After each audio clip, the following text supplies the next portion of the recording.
Jaya Radha Gopinath Radha Gopinath Radhe.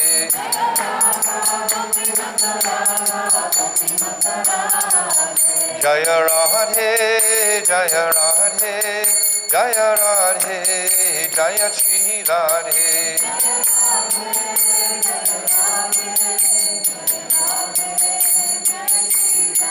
O Jaya Vrishabhanu Nandini Radhe Radhe Vrishabhanu Nandini Radhe Radhe.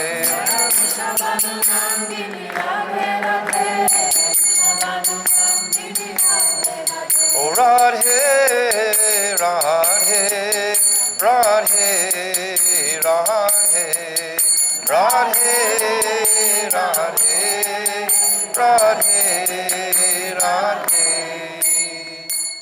Jai Shri Shri Guru Garanga Ganhava Girihari Radha Gopinath Ju Ki Jai. Shri Satchinandana Gaurahari Ki Jai. Srila Gurudev Ki Jai. Srila Bhaktivedanta Swami Srila Prabhupada Ki Jai. Shri Rupanuga Guru Vargya Ki Jai. Anantakota Vaishnava Vrinda Ki Jai. Go Premanandi Hari Hari Bol.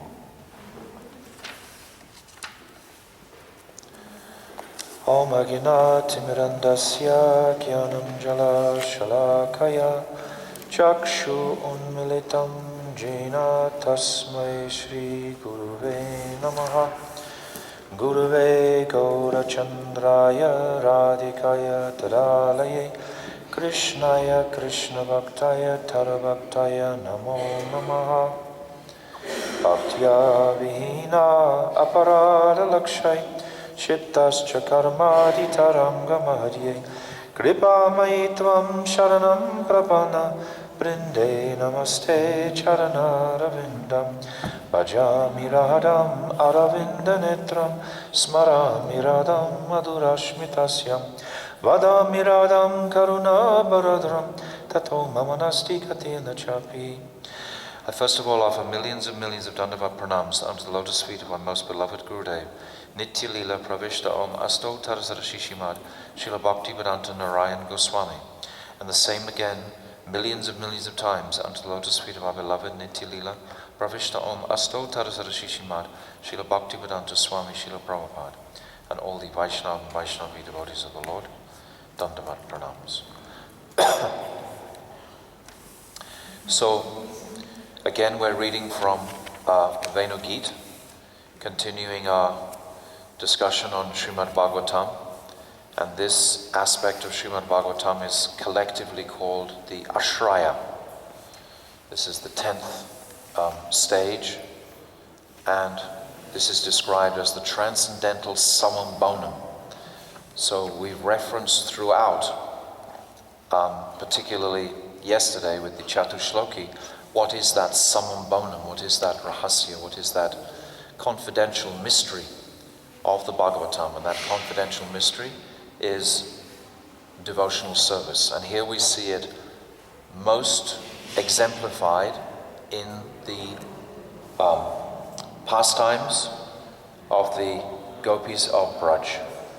They possess the highest example of love for Sri Krishna. They are the most pleasing personalities to Sri Krishna.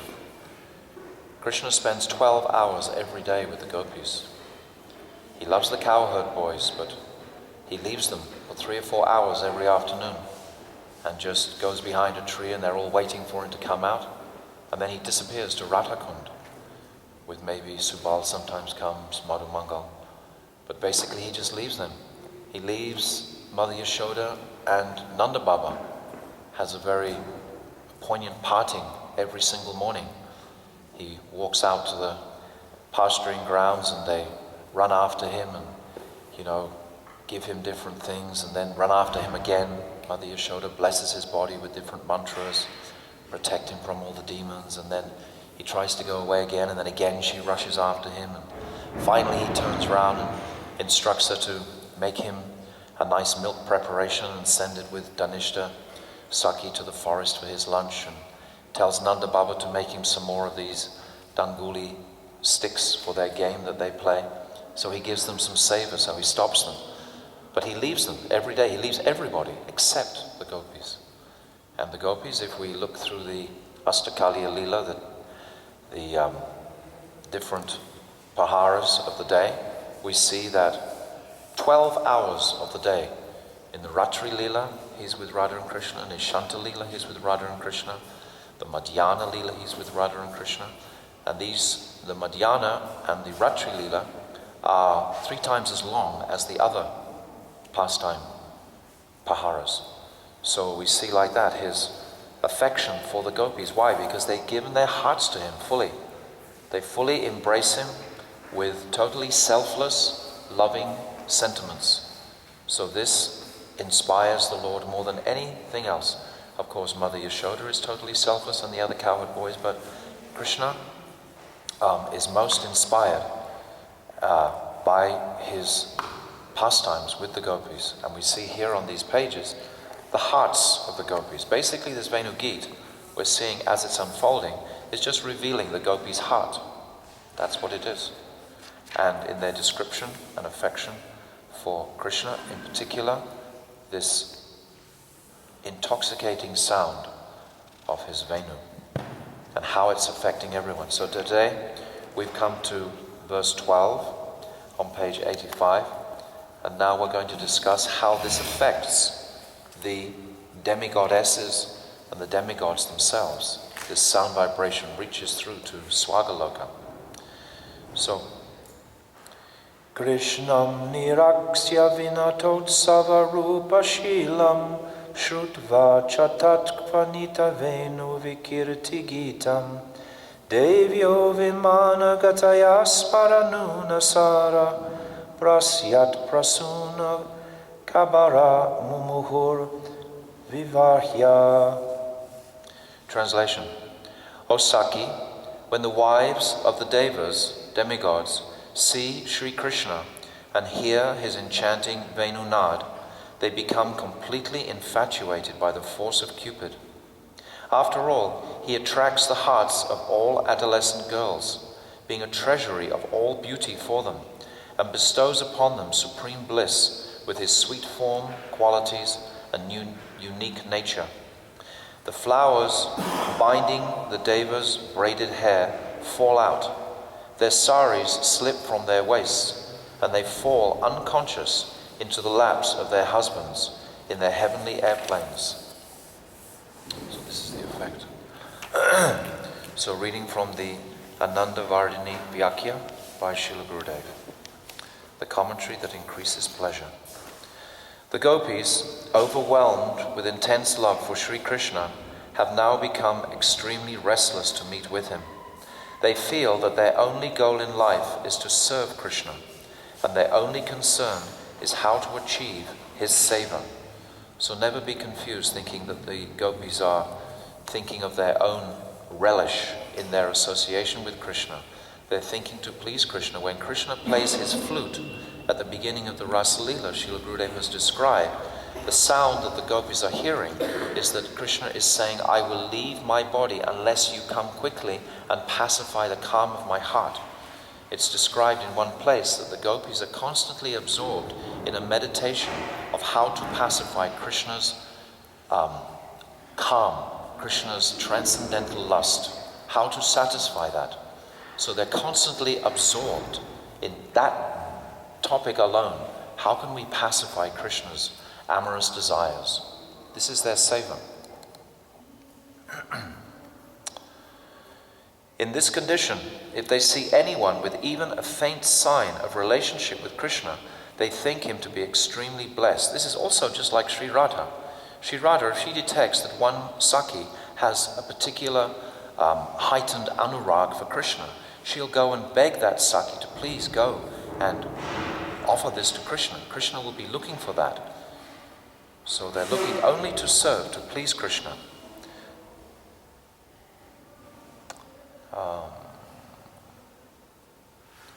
O Saki, one gopi says, how can I aptly describe the great fortune of the does who live in Vrindavan, the land where Krishna roams about performing his pastimes? So we've just described those two, the does and the land. Every day, on the pretext of grazing the cows, Krishna himself goes walking in the forests where the does take up their residence simply in order that they may see him. Ah, look, do you see how lucky the demigoddesses are, flying in their heavenly planes up in the sky? With unblinking eyes, they are drinking the nectar of Krishna's beauty to their heart's content. By hearing his Venu Nad, they make their lives, and especially their eyes, successful. But alas, despite having taken birth in Braj and spending all our childhood here, we can neither meet nor talk with Rajendranandan freely. Although the deer have taken a lower birth in the animal kingdom, they live in Vrindavan and are thus able to see the sweetness of Krishna's beauty and hear the Venu Nad every day. And the celestial goddesses, who have taken a higher birth than us, are also not deprived of seeing Krishna or hearing his Venu, even though they live far away in Swaga, the heavenly planets. So we were discussing a couple of days ago how the demigods used to come to the planet, so they would come close to observe Krishna. Despite having taken human birth in Braj and residing here, we alone are deprived of seeing Krishna. We are observing that both higher and lower life species are in the fortunate position of being able to see him. Only we milkmaids are struck in between and deprived of all auspiciousness, thus passing our lives uselessly. If the Creator had given us birth in a lower species like the deer, or a higher one like the Devis, then perhaps we could see Krishna and our lives would be successful. In this way, while describing the great fortune of the deer and lamenting over their own ill fate, the gopis see through the eyes of their emotions that even the wives of the Devas, seated in their celestial airplanes in the sky, have become restless after beholding Krishna's unparalleled beauty and hearing the enchanting Venu Nad. So these feelings of despondency, these feelings of regret, these feelings of remorse about their birth, these are all sanchari bhavs, acting on the lake of their sthai bhav. Losing consciousness, the Devis fall into the laps of their husbands. On seeing their wonderful fortune, the gopis also experience an intense longing to meet and embrace Krishna. They become restless and bewildered as an intense desire to take birth in the society of Devis rises in their hearts. Prem is of three types: Manda, weak; Madhya, intermediate; and Prodha, mature. Prodha Prem is that stage in which the Nayak, the hero, and the Nayika, heroine, cannot tolerate the intense pain of separation from each other. The Prem in which separation is tolerated, albeit with intense pain, is called medial or Madhya Prem. And that Prem in which anger and jealousy towards a rival cause one to forget about service to Krishna is called Manda Prem. The Prem of the gopis speaking here, Swapaksh, to Sri Radhika, is Prodha, mature, and they become completely restless to meet with Krishna freely and to embrace him. Another speciality of Prodha Prem is that such lovesick gopis attribute their own Krishnanurag to all moving and non-moving beings, be they animals, birds, trees, or creepers. They desire to take birth in any of these species so that they can meet with Krishna without any obstacles. They also admire the fortune of the wives of the demigods and say, Saki, when the Devi saw the unparalleled magnetic beauty of Shyamasundara, who is the love of our lives, and heard his Venu Nad, the flowers in their braided hair automatically started falling out and their skirts became untied. This phenomenon is called Motayita Bhav.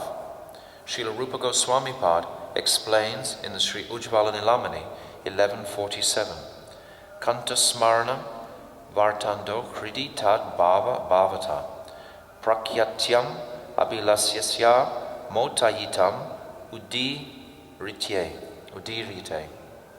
The mood rising in the Naik when she is either remembering or hearing about her lover, and the subsequent desire which arises from that mood is called Modayita Bhav. We don't actually have a proper copy yet of Ujjvala Nilamani. We only have that. We only have Kushakrata's version. There's another one by Gaudiya Math. The blue one. Yeah, that Kiran. That's something. That's by Srila Vishnu Chakrabarti Thakur. It's just a Kiran of this, but we don't yet have the full. Some devotees have been translating it for many years, it seems, but they haven't actually produced it. Anyway, hopefully it'll happen soon.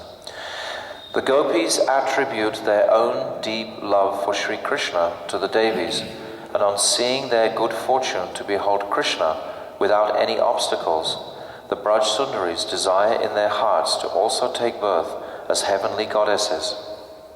Krishnam niriksya vanitotsava rupa shilam. The charming, sweet beauty and the eternally ever-fresh Sri Krishna is like a festival for the eyes of the young teenage gopis. The great poet Kavi Kanpur writes in his Ananda Vrindavan Champu, Danya Vimana Vanita Janitan Uragad Ragata Gada Ratibi Pratibi Parita Lila Kala Kavinita Venum Avexya Krishnam Daryad Atavarura Ruhu Momoha Muhuscha. Although the does are animals and therefore lack intelligence, and although they are with their husbands, is this reason enough that they cannot have Krishnanurag? No, it is not. Is it possible that someone can be the crown jewel of all clever persons but not have a deep attachment for Sri Krishna? In flowery language known as Alankar, one Yuteshwari relates to her Saki her hidden admiration. Dear friend, just see, the Devis flying in their airplanes are so fortunate because they have developed anurag for Sri Krishna, and their husbands also have deep love for him. Although sitting next to their spouses, the goddesses still lose their self-control on seeing Krishna play the Venu so sweetly, and their attraction for him keeps rising up again and again. Vanita janati atyarta anuragayam cha yosite. According to this phrase, only those young women who nurture immense love for Sri Krishna can rightfully be called Vanita, a young maiden. No one else. These Devis who display their love for Krishna right in front of their husbands are actually Vanita. But we are not like them. We cannot show our love for Sri Krishna in front of our husbands because we don't have that same deep love that the Devis have. What else can we say? Amazing. Vishram samana chikur slata man nivyo devyo driti vyasanoto nikila divivya aripsyamanam amara druma pushpa varsham vishmritya hanta vivasur nayana mimba eva. This is again from Ananda Vrindavan Champu. The demigoddesses became intoxicated on hearing the melody of the Venu. The flowers in their hair started falling out, and the drawstrings of their skirts loosened.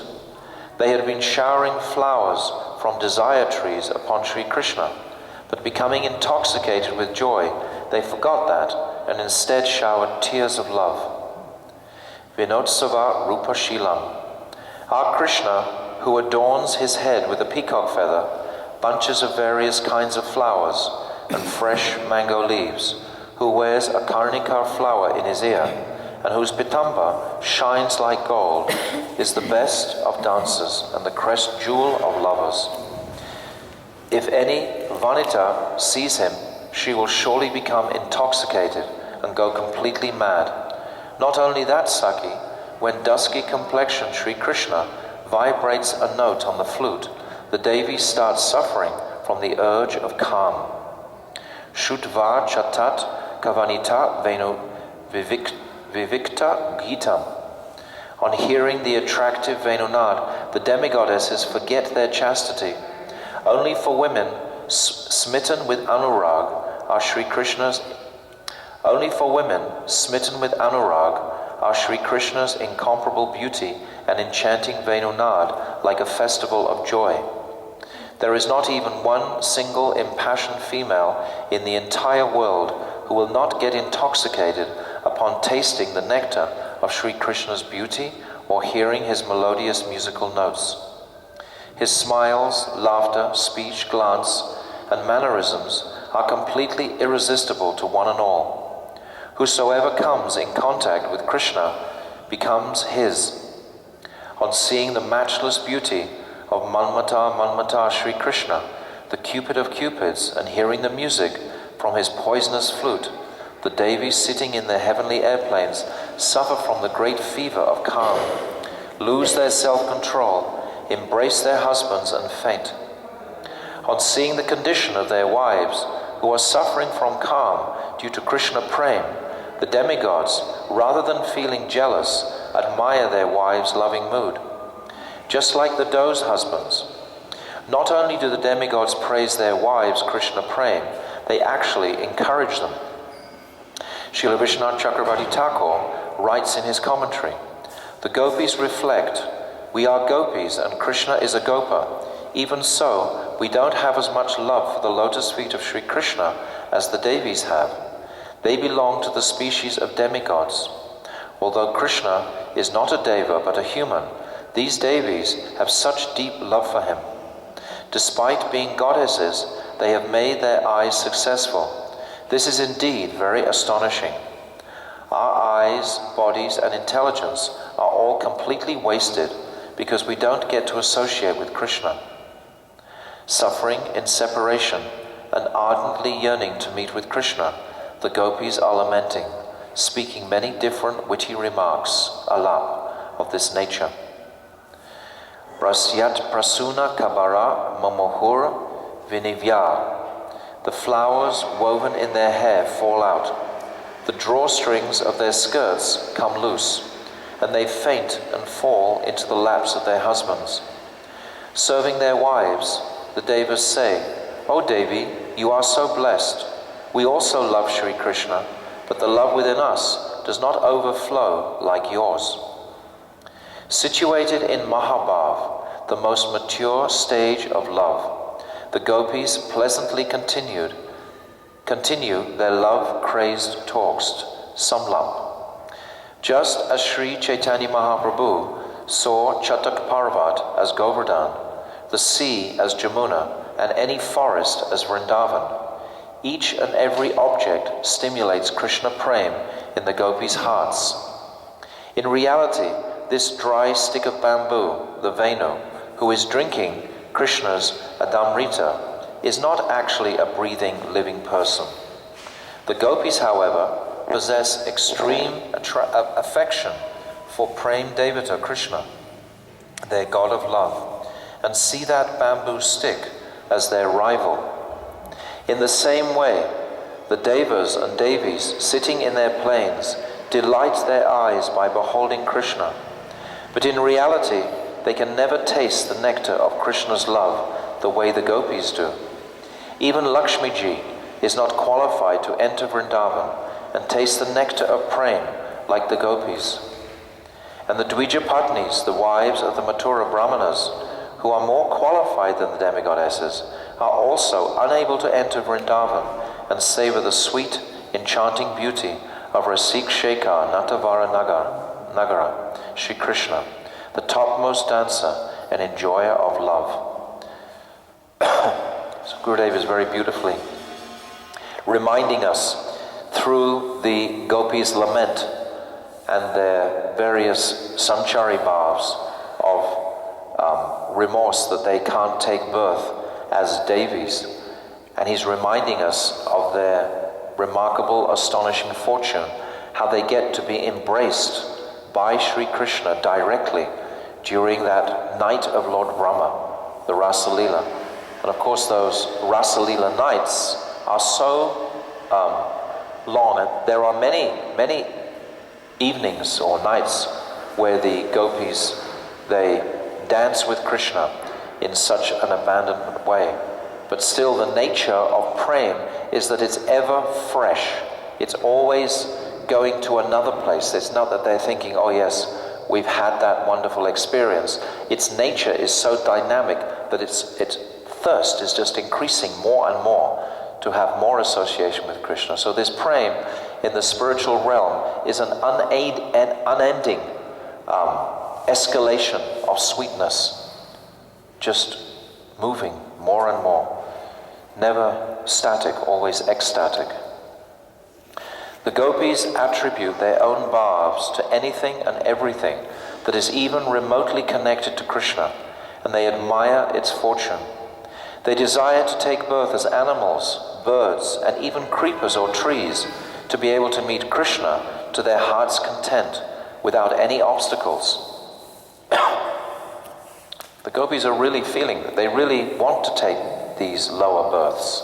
They're really feeling that these lower species, or even the demigods, have so much more access to Krishna.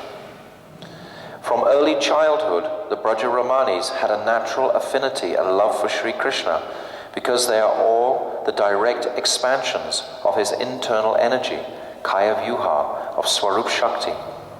The gopis descended on this earth along with Sri Krishna from Goloka Vrindavan. They're the most brilliant divine paramour love, Unnata Ujjvala Parikiya Bhav, between Sri Nandanandan and the milkmaids of Braj prevails eternally. In Goloka, the gopis do not have husbands in gross form. Only the mood of having a husband is there, in order to enrich Parikiya Bhav. Yogamaya gives physical form to the mood of their being husbands in Goloka by the will of Bhagavan. Had the cowherd boys marry the gopis in Krishna's manifest pastimes in this world, by the will of Bhagavan, Yogamaya had the cowherd boys marry the gopis in Krishna's manifest pastimes in this world. In reality, all the husbands and the weddings themselves are imaginary, just like a dream, only to nourish their paramour love. Upapati Bhav did Yogamaya arrange these marriages. So Gurudeva said many times this same point, that in Goloka Vrindavan, the gopis don't have husbands, but they have conceptions that they have husbands to nourish this Parikiya mood. Whereas in Bhoma Vrindavan, they actually do have husbands, just like there are no demons in Goloka Vrindavan. Yet there's conceptions that there's demons, so they increase, it nourishes this flavor of Parikiya Bhav. We cannot imagine how this love is never ending, ever exploding with newer and newer and newer, higher and higher and higher stages of relish.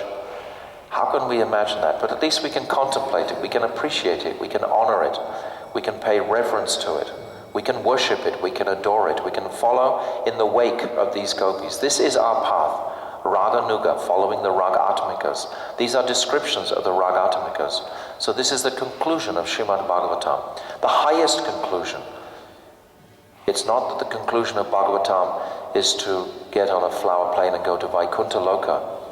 The conclusion, ultimately the Bhagavatam, if we are fortunate enough to be directed by a Rasik Vaishnava who understands this topmost jewel, if we have that blessed fortune to aspire for Radha Dasyam, for Gopi Prem, then we are most blessed.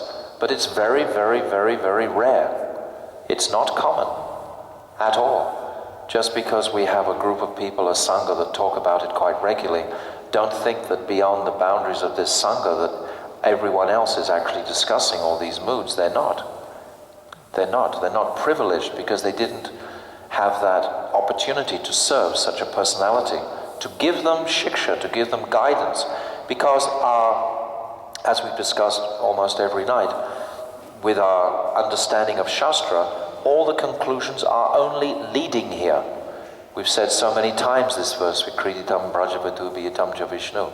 Hearing the pastimes of Radha and Krishna is going to create the antidote to this disease of the heart, this hridrogram of the heart. And it's describing very clearly, Vikriditam Brajavidubitam Javishnu, Shradanvitu Nushrunyad Arta Varanyanya, Nushrunyad Arta, that listening first, and then speaking, having kirtan, Varanyad, and then remembering, Smaranam will come, and then Bhaktim Param Bhagavati Labhya, then pure bhakti, pure devotion, pure attraction for the Lord will manifest in the heart, and then this disease of the heart will go away, will be purified. This is the process. This is the process Srila Gurudev is giving. This is the process Rupa Goswami is giving. This is the process of our previous Rupa Nuga Acharyas. All the Acharyas in our line are describing their personal manjari forms, every single one of them. So every single one of these Acharyas, they want us to come back to this place, to come back to our highest prospect, our highest estimation. Don't let it go to sleep. Don't ever let these beautiful books that Srila Gurudev has given us describing these pastimes just sit and gather dust on the shelves. You know, it's our duty as disciples of this personality. If we want to render service, we must understand how to render that service in these moods, having this mood. And we've discussed every single day from the very beginning that any sort of service that doesn't have a mood, doesn't have a bhav to it, is actually very dry and tasteless. How will Krishna possibly accept or reciprocate that on any significant level? You know? So we have to seek these higher stages. It's there. We simply just have to make the choice to inspire it within us. It's there completely. Nitya siddhyasya bhavasya prakatamriti sadyate. That this nitya siddhya bhavasya, it's residing in the heart of all jivas. It simply has to be inspired by one quality. What is that quality? The enthusiasm, the greed to raise it from the heart. And by hearing these pastimes, it has such a mystical effect on the consciousness. We become totally absorbed in this personality of Krishna. We become fully Krishna conscious just by listening to these pastimes. This is... When I was reading the Vilakkusmanjali, Gurudev was talking about following the process of Raghunuga Bhakti and trying to enter into the moods of the manjaris and like this. And then he said if you don't follow actually the process and continue to follow it to an extent, then you'll still come back. And it's very dangerous, he said, if you don't really continue on with the process to You understand what he just said? He's saying that Gurudev is saying when he was studying Vilakkusmanjali and Gopi Prabhu and others were going to speak to Gurudev, Gurudev was saying that it's very dangerous to stop this practicing or remembrance of Ragamarg. If you're remembering now and then you think in a few days' time when this reading stops taking place that, oh, I'll just go back and read Bhagavad Gita and I'm not the body and start going into a whole other realm of consciousness, then Gopi is saying that Gurudev was saying this is very dangerous. Lust can come back again into the heart. It's not that it's evaporated forever and gone. We're always wanting to go to that place of remembrance, of sweetness of Radha and Krishna. It requires diligence of practice. Very carefully we have to organize our time and our days to... In my own personal practices, I don't always feel qualified to read these scriptures. Many times during the day, if I'm involved with so many other things, you know, I have to attend to different things, I don't feel the purity of heart to actually read. But perhaps every 2 or 3 days, then I feel I chanted sufficiently, I've performed sufficient other service to feel internally my personal qualification. I'm not walking around thinking, yes, 24/7 I'm qualified, but at the same time I'm always keeping that as my focus, as my goal, as my aspiration.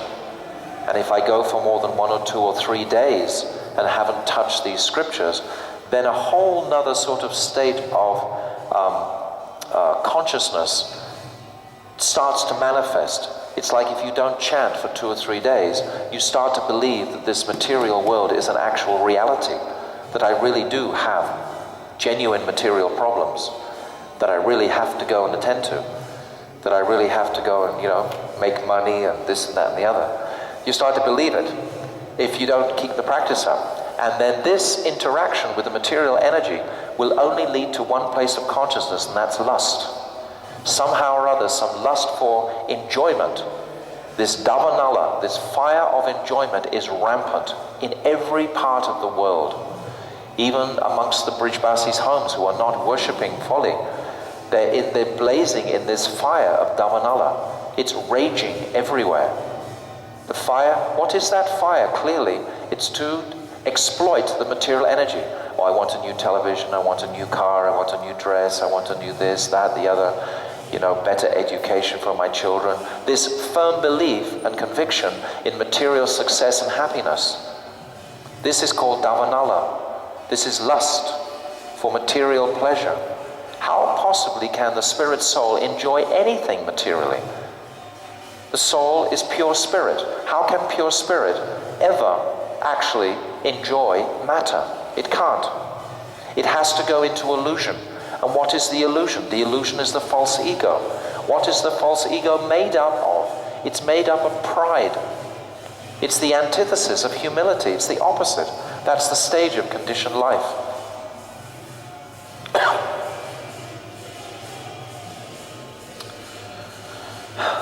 Lost my glasses.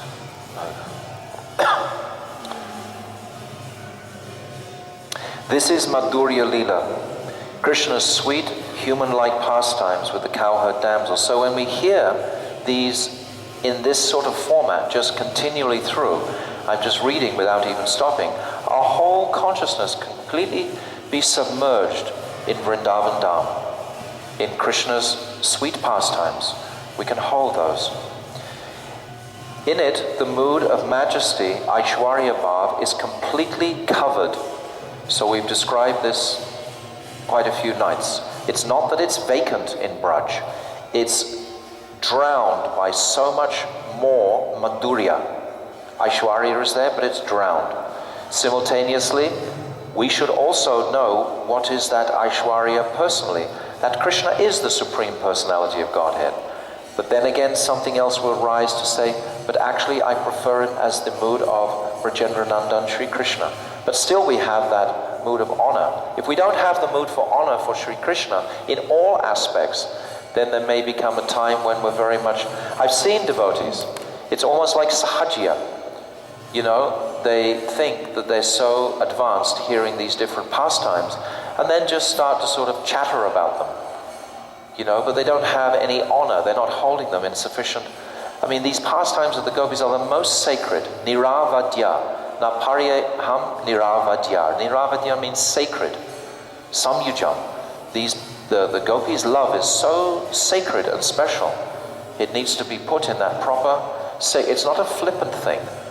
There was one devotee, he was leaving his body one time up at ISKCON, I remember. And he'd been writing all these poems in a very familiar kind of way with that blackish blue boy and this and that and the other.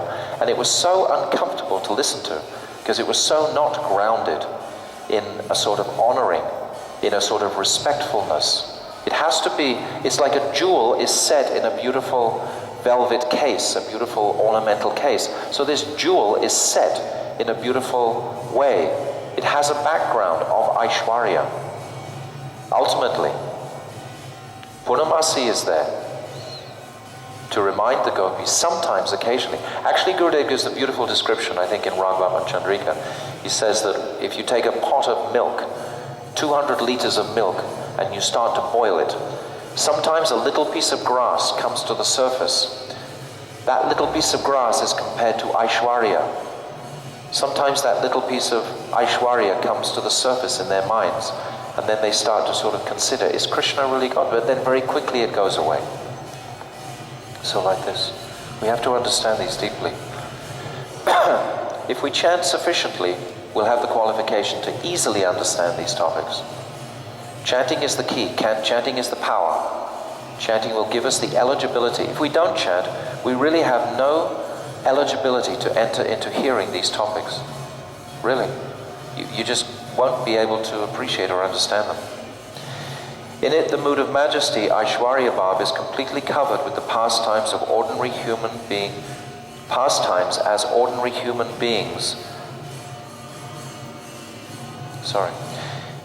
In it, the mood of majesty, Aishwarya Bhav, is completely covered, with the pastimes as ordinary human beings being prominent.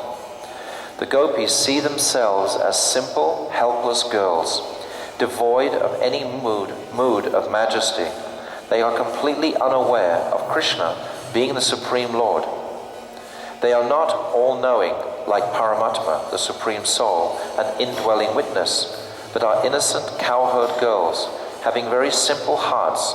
They cannot realize that Yogamaya has staged such a drama that their marriage has taken place with Sri Krishna himself, and not any other gopa.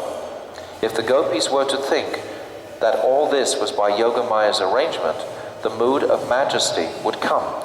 So this is the amazing potency of Yogamaya. It's like the Mahabhagavat, for example.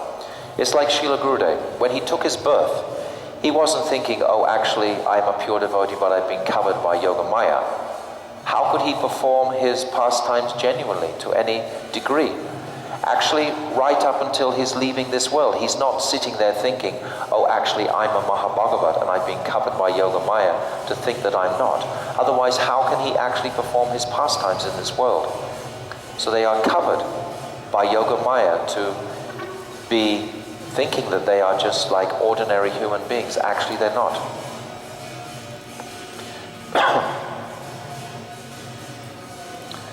If the gopis were to think that all this was by Yogamaya's arrangement, the mood of majesty would come.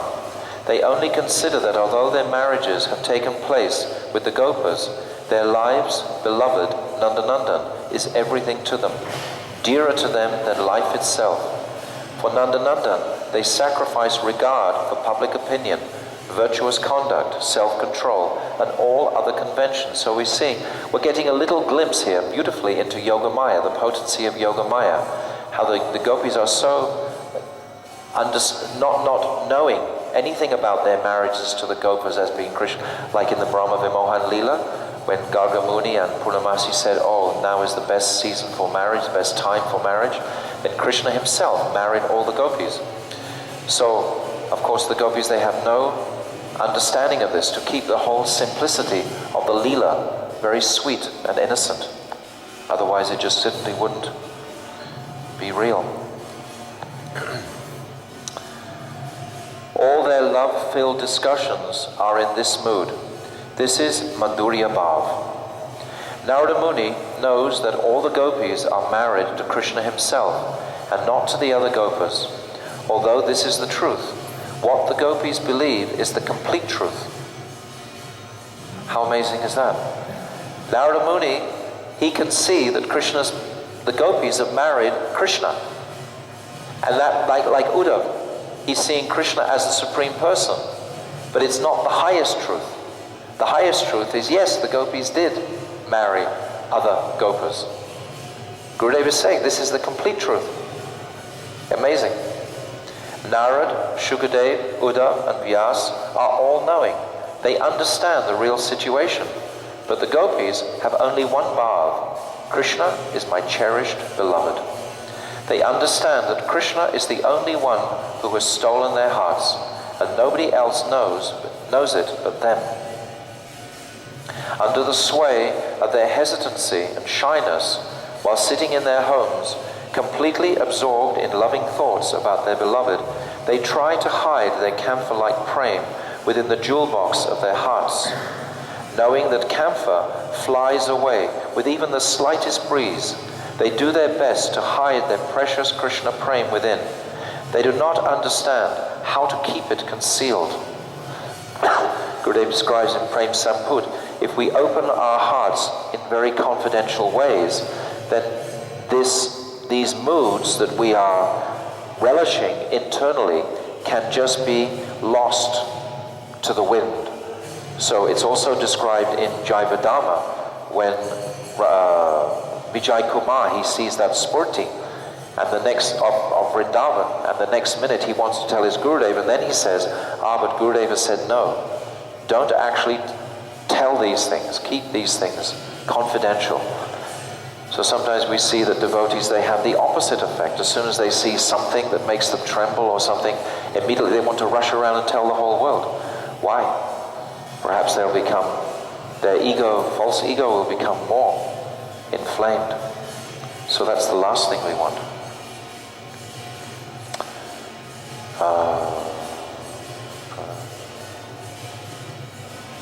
If the gopis and Krishna were to think that they were married to each other, this idea would hinder the sweet human-like pastimes of Braj. If they were to see themselves as married, there would be no difference between them and the queens of Dwarka. So we should understand that whatever is written in Srimad Bhagavatam is absolutely correct. There is a deep secret behind the reason why Srila Jiva Goswami, in his commentaries on Srimad Bhagavatam and Ujjvala Nilamani, have refuted the paramour love, Parakiya Bhav, of Sri Krishna and the gopis, and instead has tried to establish the idea that Krishna and the gopis are married, Swakiya Bhav. Outwardly promoting Swakiya Bhav, he has kept the Parakiya Bhav intact and pure. Beautiful. So he's kept that Parakiya conception very pure from those unbelievers or those unable to accept the Parakiya. Do you understand what Gurudev is saying? You understand fully what he's saying? Sorry? Jiva Goswami, in his greatness, he's as if he's supporting the Parakiya, so those who can't accept, supporting Swakiya, so those who can't accept Parakiya, they can keep their Swakiya conceptions and still hear these pastimes.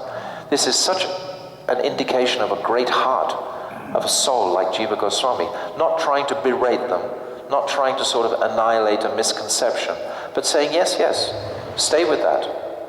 You know, we don't have to bang someone over the head if they think that Swakiya Bhav is more elevated than Parakiya.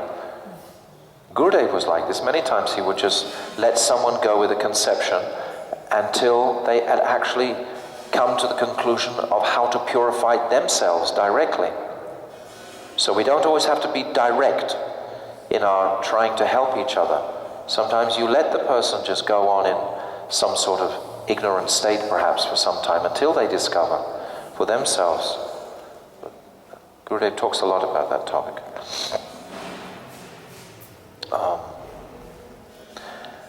Actually, it is not possible for a Rupanuga Vaishnavacharya like Srila Jiva Goswami to be a proponent of Swakiya Bhav. Whatever description the commentaries that he has given in favor of Swakiya Bhav has been done to satisfy the desire of others, not his own. This is his great compassion, his great mercy. In the conclusion of his commentaries, he has written, Likhitam kinchid atra parichaya. The meaning is that in order for unqualified persons with different interests to understand these impenetrable, inconceivable pastimes without finding fault with them, he has accepted Swakiya so that they can also constantly meditate on them with full faith. I think this is really demonstrating deep, deep compassion on the part of Jiva Goswami, that he should do like this. It's a very compassionate mood that he has. This explanation, however, is not agreeable at all to those internal devotees who have taken shelter of the lotus feet of Sriman Mahaprabhu. Srila Jiva Goswami has clearly written in his commentary of Sri Ujjvala Nilamani, Swachaya likitim kinchid atra prayachaya yat purvapara sambandham tat purvam aparam param. I have presented this view partly by my own desire and partly by the desire of others. The first and last part of the explanation referring to Parakiya has been written out of my wish, and whatever is not related to Parakiya has been written out of the desire of others. it should be understood in this way. So Jiva Goswami has perfectly reconciled those references he made in his commentaries that the gopis were experiencing something of a swakiya. Understand this terminology clearly. Swa means own. Swakiya. I'm saying this for the sake of those who don't understand clearly these terminologies. Swakiya. Swa means own, like husband. When you marry, you look at your husband and you say, now you're mine forever. The wife looks at the husband and says, now you're mine forever. Swakiya. Para means other. So parakiya. So we remember it in this way. The complete verse of Sri Ujjvala Linamani is Lagutivam Atrayat Proktam Tatu Prokta Nayaka Na Krishne Rasa Niryasya Swadaratam Avatarini. In regard to worldly lovers, the position of a paramour is considered degraded by those who understand rasa. But this does not apply to Sri Krishna, the source of all incarnations, who establishes himself as the transcendental paramour in order to taste the essence of ras. How amazing is Krishna's pastime when he brings it in with this mood of parakiya. It just keeps all of those moralistic type of persons who can't accept this achintya shakti. Today we were discussing from the 5th Canto such phenomenal topics as mangoes as big as elephants crashing to the ground and creating rivers, etc. I mean, these are really, really challenge your acceptance of achintya bhav. And here, actually, it's even more challenged by that moralistic type of person who very often is a very good sadhak, a very, a theistic practicing sadhak, but he has this moralistic sort of like, fortress around his heart where he can't accept these inconceivable realities of Krishna having parakiya relationships. So it's like a protection for these very pure, confidential topics. Definitely it creates like a protective place. It's very wonderful. It's amazing to consider how Krishna has created this whole scene where those who are very like moralistic, they'll run away from it until they become purified. Yes, they will criticize. And they will criticize us just like they criticized our beloved Gurudev. How many people, you go on the internet even today, still criticisms are flying. They don't accept it, they can't accept it. This is exactly what I'm saying. And they probably won't accept us. If we start to read regularly some of these topics, try with all of our heart and soul to understand the prayojan, try to understand through the teachings of Srimad Bhagavatam, what is the bhakti sar, what is the essence of that, how to actually perform satisfying, loving devotional service to Krishna, then perhaps we may be condemned. Like Srila Gaura Govinda Maharaj, condemned completely to a point where he had to give up his own life. He didn't want to leave that society because he felt such nishta to his beloved Gurudev, but then he had to, what else could he do? Just gave up his life. He couldn't tolerate anymore. And these weren't even topics of this nature that he was actually speaking profusely. He was just talking about the mad conception some people have about the fall of the jiva.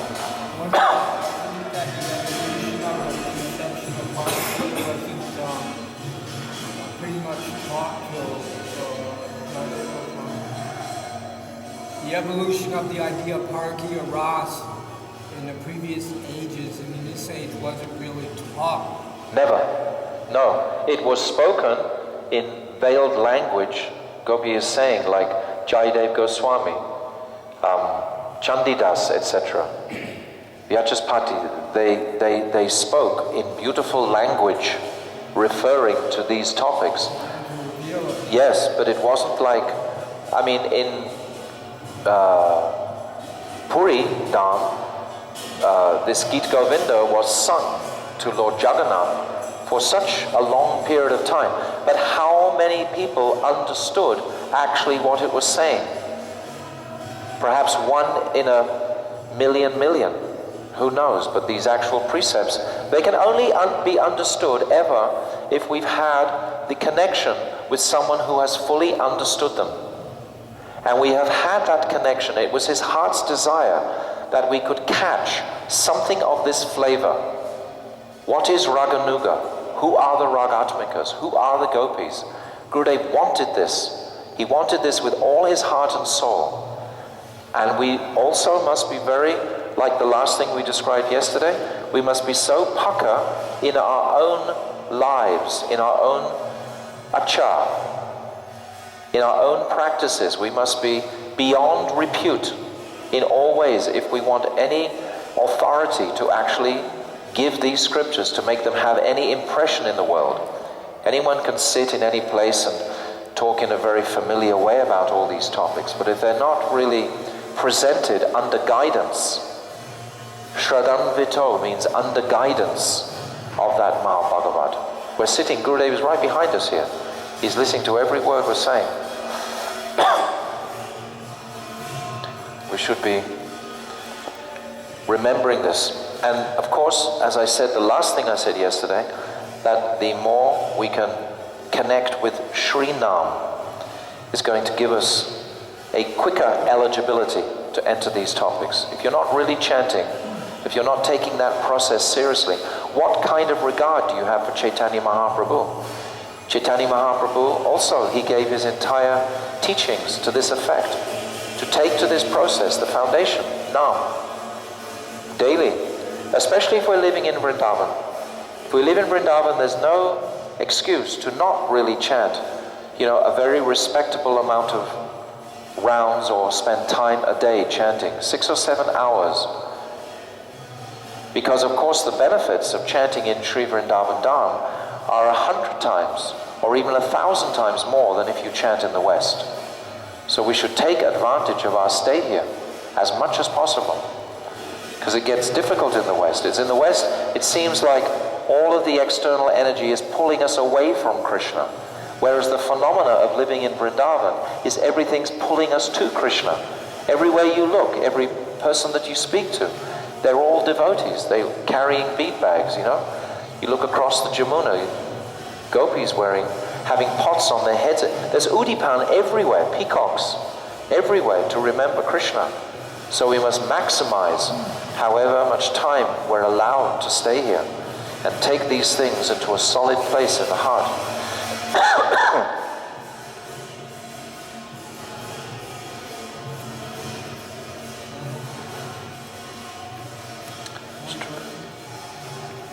What? Can someone take to the process of bhakti, either Vaidhi Bhakti or Raganuga, and just by associating with Shastra and the holy name and the Dham and the pastime places, can he necessarily come to the platform where he can accept these things? Gopi Prabhu, he's asking if one studies the Shastra very carefully, chants very diligently, lives in the holy Dham, visits all the holy places, becomes a very serious sadhak, can he actually realize these things without the guidance of a Rasik Vaishnav? No. No, you cannot. How can you? It's completely like we are coming from a material place. How can we understand? Just when you, for example, in our experience with Srila Gurudev, you would just see the way he would act and do so many things, the way he would look at us, the way his whole moods were so, you can't read any of that in any book. You can't even tell other people about it. You actually have to witness it directly. It's like the description of Guru himself. If I'm not directly a Prabhupada disciple, I cannot take initiation from Bhaktivedanta Swami Prabhupada. I can follow all his teachings very meticulously, and the result of that will be so much sukriti, so much good, pious credits. And the result of those credits is perhaps I will have the fortune to meet a person like Bhaktivedanta Swami Prabhupada. Similarly, in answer to Gopi's question, if you do all these things very diligently, but you haven't been guided by that Rasik personality, then by the fortune or the Sukriti that you have acquired by that practice, then perhaps you will be guided to that Rasik personality, who can directly take your hand and take you into these remarkable paths. Who is going to give you your Ekadash bhavs? The Ekadash bhavs, these 11 descriptions of our Gopi form, our Swarup. What is the color of your dress? What is your seva? Who are your parents? Where do you live? Etc., etc. All of these who will give them to you? How can you expect to acknowledge and understand what is you'll just go into a speculative place. I've met people like this. They've had some sort of spurti and they think, oh yes, that was me. It's almost like an ultimate Mayavad trick. Unless you're under guidance, very strict guidance of the Rasik Vaishnava. And we have had that guidance, many of us, so we are still so much connected with that personality. He can still flood our hearts with these understandings of what are my Ekadash bhavs. He can still tell me. I have my sambandha with that personality, but if you haven't had that connection, then you must pray in the core of your heart to become connected to somebody who is as elevated like that and can give you these things. How else can you get? How can you know who you are? It would just be complete speculation. The mind is wild, it's huge, it's vast, it can go anywhere. You can start dreaming about, your Manjari Rasgula or whatever. You can do, put on eye makeup and all kinds of stuff you can get into. People will do it. We'll see even in our lifetimes, They'll be imagining this horrible thing of imagination. When you see the reality and the sacredness and the beauty of the reality, anything that's less than that is so distasteful. Anything that's imagination or pretense, about the reality is really base. And we have seen the reality directly in our Gurudev's eyes. We've seen that. We know what it means. But others who haven't, then they must pray.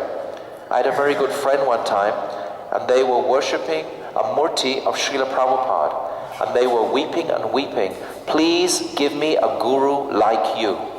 And when they came to Vrindavan, before they even got out of the taxi, one person who was a very good friend of theirs came and said, oh, quickly come with me to Mathura. You have to meet this special person. This was in 1991. That person immediately ran to Srila Narayan Maharaj. The prayer was offered immediately. If you have that kind of sincerity, that greed, that absolute desire, yes, I must understand this topic under guidance. I want that. If you go to the spiritual realm, you don't know anybody there. Oh, you just kind of rock up, hey, I'm here. Everyone looks at, well, who are you? Who brought you along? Who invited you? Where's your passport? Where's your dress? You don't even know what color dress you're supposed to wear. You're standing there naked. Who's your mother? Who's your father? Where's your house? Where do you live? Oh, you don't know? What happened to Lord Shiva when he didn't know all this? Got slapped all over the face. How is it possible to even think about it? I mean, the love that is raised by the presence of the Mahabhagavat in our Rasik mood, that is the love that is going to connect us to the world. That person himself has, you can't get the same, flavor from a book.